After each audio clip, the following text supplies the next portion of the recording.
Hi, this is Jyoti here. Welcome to Jopad Tech Guru. In today's session, I'm going to discuss regarding C# 2.0 features. In the previous video, I have already discussed regarding partial classes as well as static classes. Please go through those practical implementations of the programs before proceeding ahead with this other features. If you have not subscribed yet to my channel, please do subscribe and click on the bell icon to get the notifications of the new videos which I upload in my channel. So let us get started. Let us try to understand what are anonymous methods or delegates, and then we will discuss regarding the nullable types.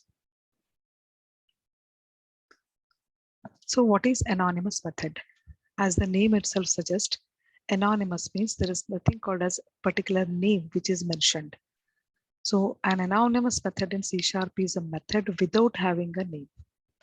The anonymous methods in C# can be defined using the keyword delegate and can be assigned to a variable of the delegate type. So you can directly create the delegate object, and with the help of this delegate keyword, you can directly write the function body.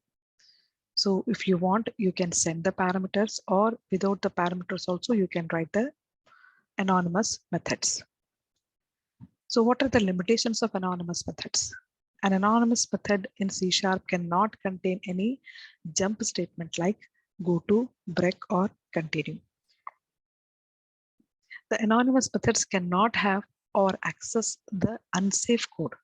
So what is unsafe code here?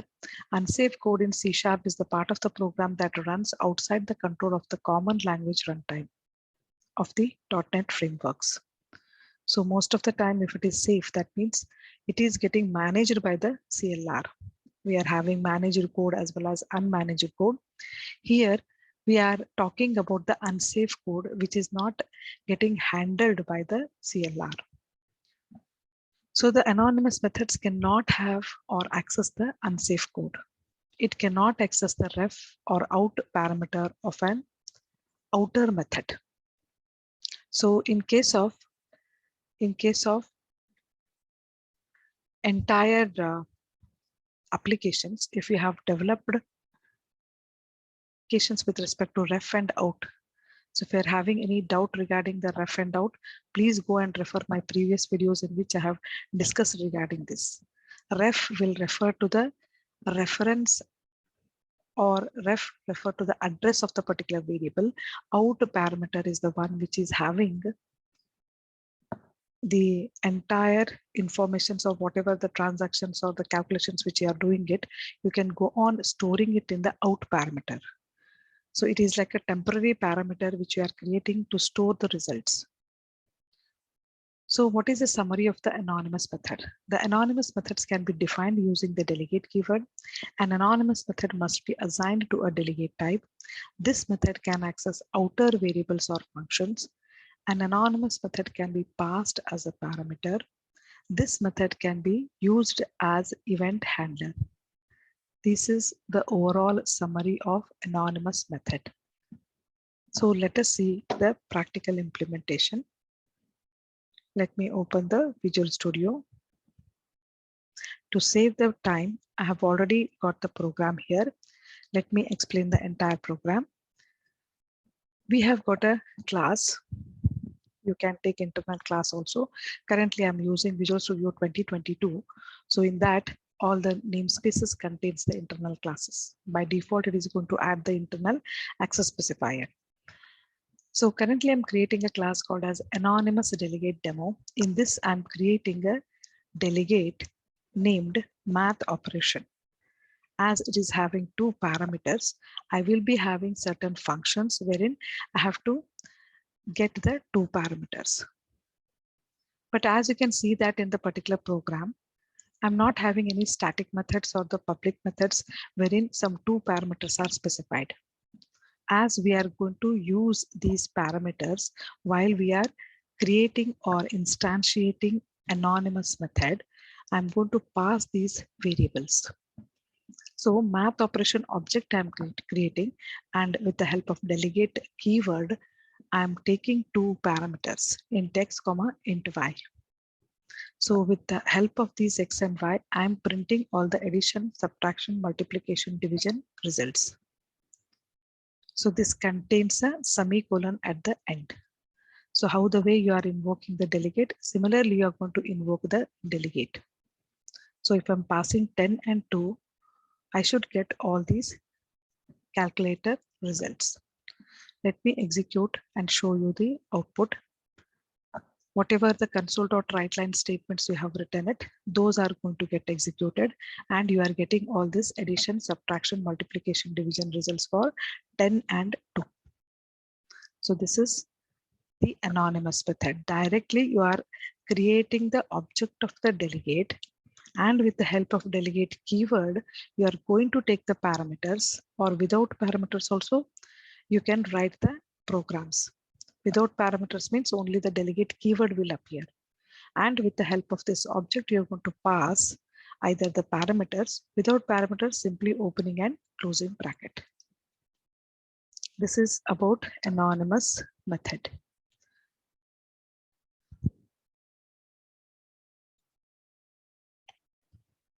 Let me comment this. Okay, so let us come back to the nullable types. So what are nullable types in C#? Nullable types are useful to assign a null value to the value type variables. So you are having two things in the C#, value types as well as reference type. So if you are referring to value type variables, then you can store the null values with the help of nullable types. So in C#, if we try to assign a null value to the value type variables, then usually we are getting the compile time error. So you can see this implementation in this particular program, wherein we are having the entire set of variables which are declared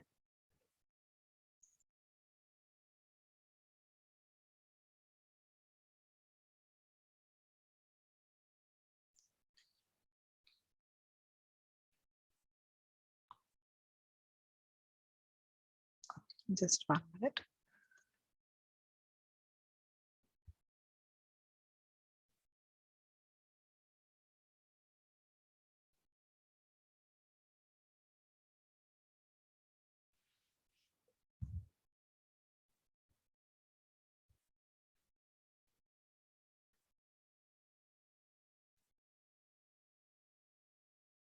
Okay.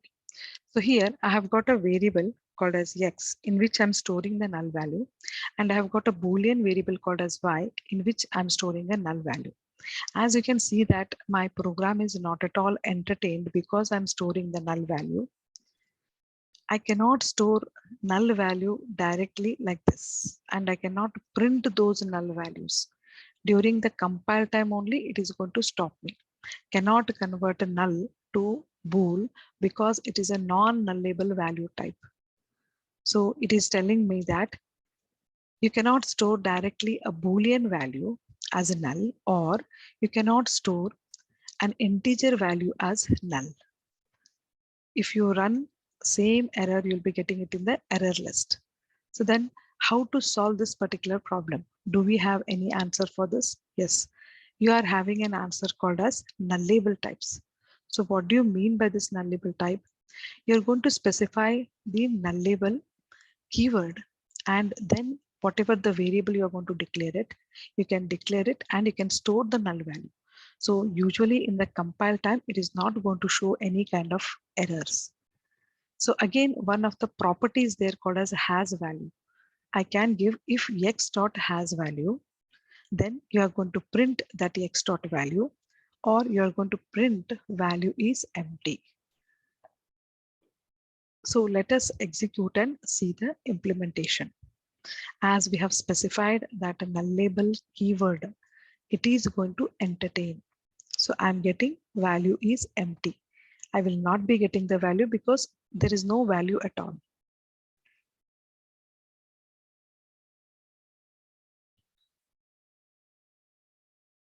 So as you can see that I can store the null values, but in the compile time, it is going to stop me. But if I'm specifying this nullable keyword along with this capital T, so nullable with the generics, if I'm declaring a variable, or you can specify with a question mark.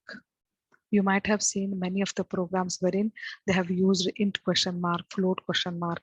So question mark actually represents the nullable type.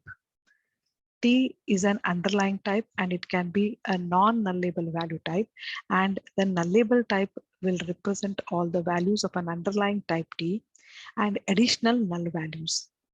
The syntax T question mark is shorthand for nullable T.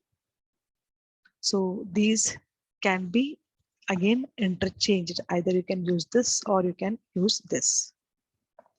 So nullable has got one of the standard property called as has value. Using that you are checking, and it is going to tell you that value is empty, because here it is going to return the value if we are going to print x dot value. As we don't have that, it is currently printing this particular message. So you are having one more thing called as get value or default. So sometimes if we are going to give this get value or default, then what happens? So whatever the things I have done it here, let me take a copy of it.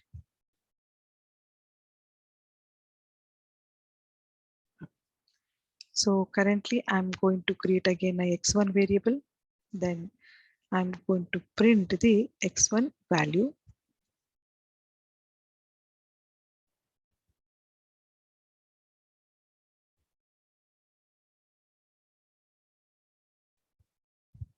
Okay.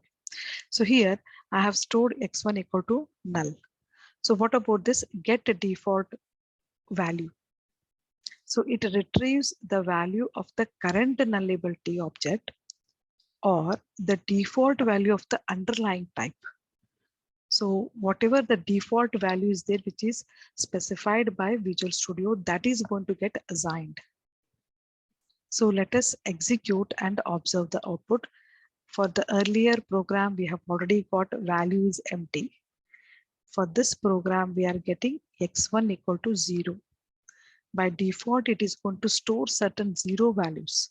So you are getting that particular information over here. So what are the different type of